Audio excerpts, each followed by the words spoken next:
ये दयानंद के चेले कहते हैं रामपाल ने ना तो संस्कृत आती ना वो विशुद्ध रूप से उच्चारण कर पाता। अरे भले आदमियों, जैसे कोई बालक है, छोटा सा बच्चा तोतला बोलता हो तो माँ उसकी सारी भाषा समझती है। भी केव चाव है, दूध मांगे है, रोटी मांगे है, रोटी का भी माँ समझ जाएगी, रोटी मांगे है। हाँ, दूध उगरा तो भी समझ जाएगी, दूध मांगे है। तो नो समझ लो, दास उस परमात्मा का बालक है और मेरा परमात्मा मेरी सारी भाषा समझता है।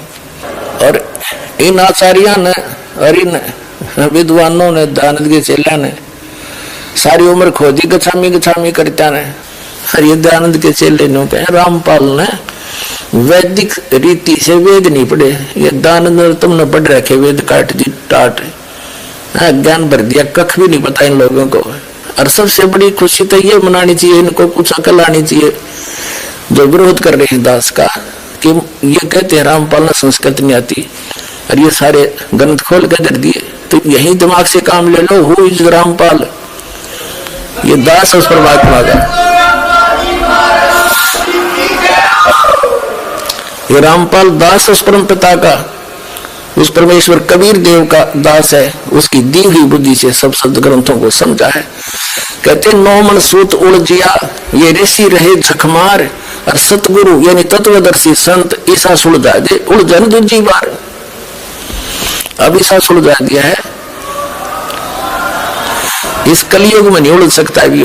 अब ये थोड़े से दिन में ये ट्या ट्या करने वाले ना विरोधी सिर पटक कर बैठ जाएंगे, जनता इन्हें बोलने नहीं देगा। बच्चा बच्चा भी बस तो हो जाओ, तेरे दिन सुन ली तुम्हारी ये बकवाद।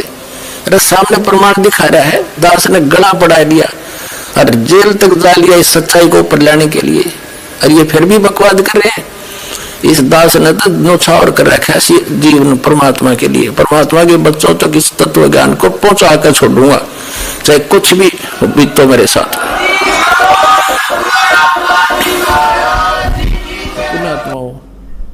अपने बच्चा के लिए अपना माँ बाप दुखी हुआ करे, ठीक है। दूसरे औपचारिकता करने तो 2 दिन आ जाओगे, क्या हाल है, क्या हुआ बालक गेला कैसे हो गया, लेकिन जिसका लग गया वो जाने। तो कबीर परमात्मा जी हमारे पिता हैं, और वो यहाँ आकर के उनकी इतने कष्ट उठाए। अभी 5 दिन के अंदर आपको परमात्मा की लीलाएं सुनाएंगे, कैसे कैसे जुल्म किए इन अज्ञानी अनाड़ी ब्राह्मण गुरुओं ने, ऋषि महर्षियों ने और काजी और मुल्लाओं ने कैसे जुल्म करवाए उसके उनके ऊपर। फिर परमात्मा थे, उनका वो बिगाड़ कुछ नहीं सके। फिर इतना कष्ट वो किस लिए सहन कर रहे हैं, उनका क्या उद्देश्य यहाँ आने का?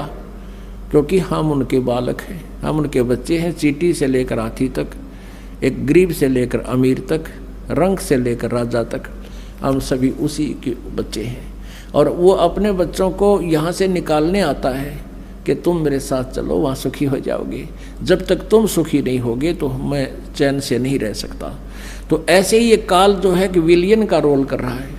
ये परमात्मा ने वहाँ से निकाल दिया था, ये उसका प्रतिशोध ले रहा है कि इसके बच्चों को इतना काल कर दूं कि वो भगवान चैन से ना रह सके।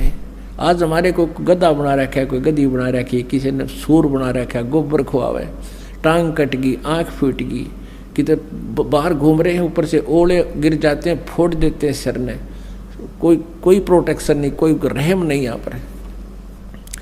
और वो परमात्मा कहता मैं रोवत हूँ सृष्टि को कि तुम मेरे बच्चे हो, तुम मुझे पहचान लो। तुम पूरे ब्रह्मांड को, पूरे जितने विश्व में मानव है वर्तमान में, उनको और फिर आने वाले जीव, क्योंकि इस भगवान की भक्ति यथार्थ इस ज्ञान से, परमात्मा की इस वाणी से पशु पक्षियों पर भी प्रभाव पड़ रहा है। जैसे सुखदेव नाम का जो ऋषि था, वो पहले गंदे अंडे में उसकी आत्मा थी, अंडा भी गंदा हो गया था।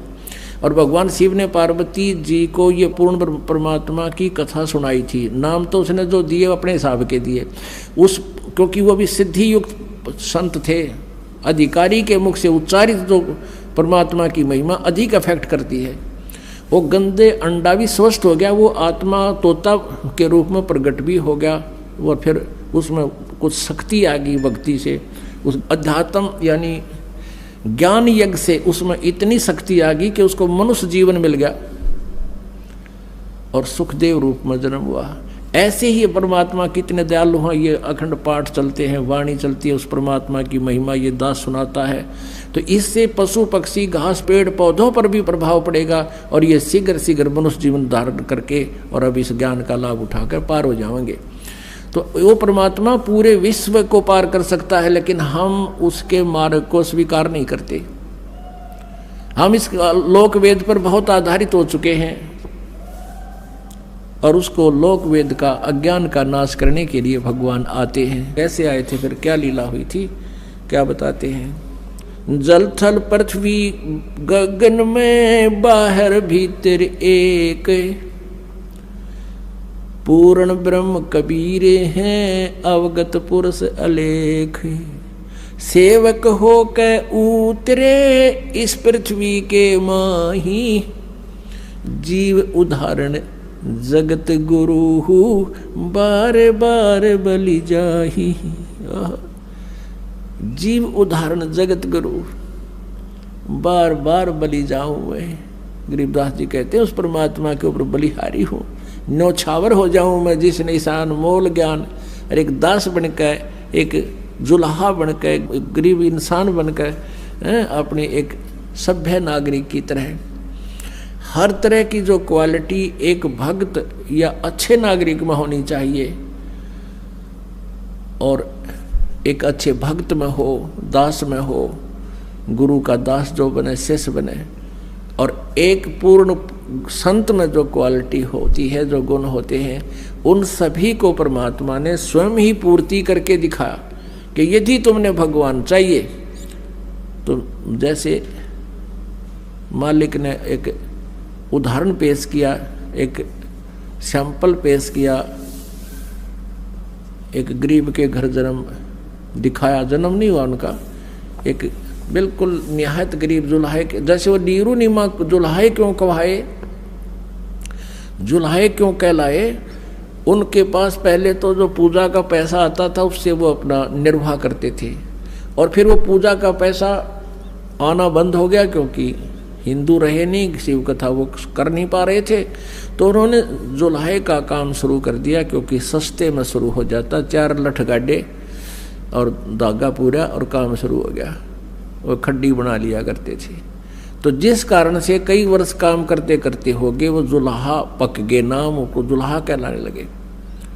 और फिर परमात्मा भी अपने लीला करते थे। माता पिता तो वो नहीं थे, वो तो वैसे मुंह को मिले थे, फिर भी अपने माता पिता के व्यवसाय में एक नेक संतान ने खूब मदद करनी चाहिए। ये पढ़ाई वाली बीमारी तो ईव लागी कि पढ़ाई का उद्देश्य मनी मेक हो गया हमारा, और पहले ये नहीं थी। पहले संतान का उद्देश्य अपने माता पिता पूर्वज के उस व्यवसाय में ही सहयोग देना होता था, और फिर इसको आगे चल के आप करते रहते थे।